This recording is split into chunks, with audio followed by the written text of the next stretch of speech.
Yeah, we have 2 arrested tonight that we want to show you. So let's go ahead and get to those folks. Yeah, we arrested Eric Siebold. He was featured 2 weeks ago, and he was wanted for a parole violation and coercion. Well, we picked him up just today, so we got lucky on him walking down the road.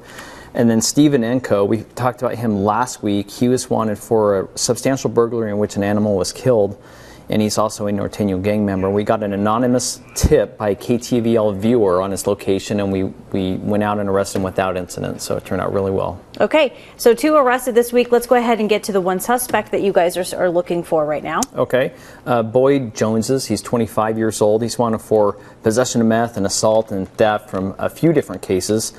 He was caught with meth on 2 occasions, and he was also arrested for domestic violence in which he took the phone from the person he was assaulting and broke it. And then he's also wanted for his involvement in a mail theft ring, which he was stealing mail and opening up bank accounts. Which that was a big thing. A lot of arrests were made in that mail theft ring. That was very organized. Zane Dale is who we're looking for. He's 27 years old. He has multiple charges of theft and car break-ins and related crimes, essentially stemming from a few different cases, one of which occurred at the Providence Hospital parking lot in which a handgun was stolen from a car, as well as a lot of other property. But there are multiple other victims of car break-ins that occurred around that time.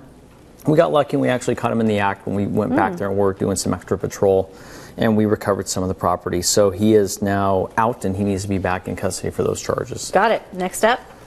Justin PEREZ, he's 26 years old. He's wanted for carrying a concealed weapon, possession of meth, and basically stems from an incident in which he was called in as suspicious, and we arrived there and we contacted him, and he had an illegal weapon and he had meth on his person. So. Not allowed to do that? No. Okay, next up tonight. Andrew GILMAN, 23 years old. He's wanted for 4 counts of possession of heroin.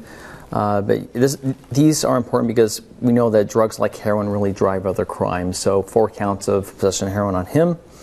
And then the last person is JUAN NUNEZ-GOMEZ. He's 22 years old. He's wanted for coercion and assault, which was a domestic violence case. The victim in this case tried to call 911. He took her phone and fled. We tracked him down to a residence where we had to get a search warrant and break into the home and get him.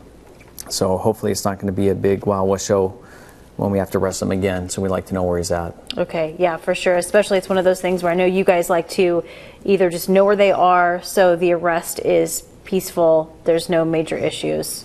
Right, you know, they all warrants in the system. We just need to find them, and the person calling can be anonymous. We just need to know where they're at. Okay, that's good enough, and you guys can help at home. Remember, if you see any of these suspects, contact Medford Police immediately. As always, as Lieutenant Budreau said, you can remain anonymous.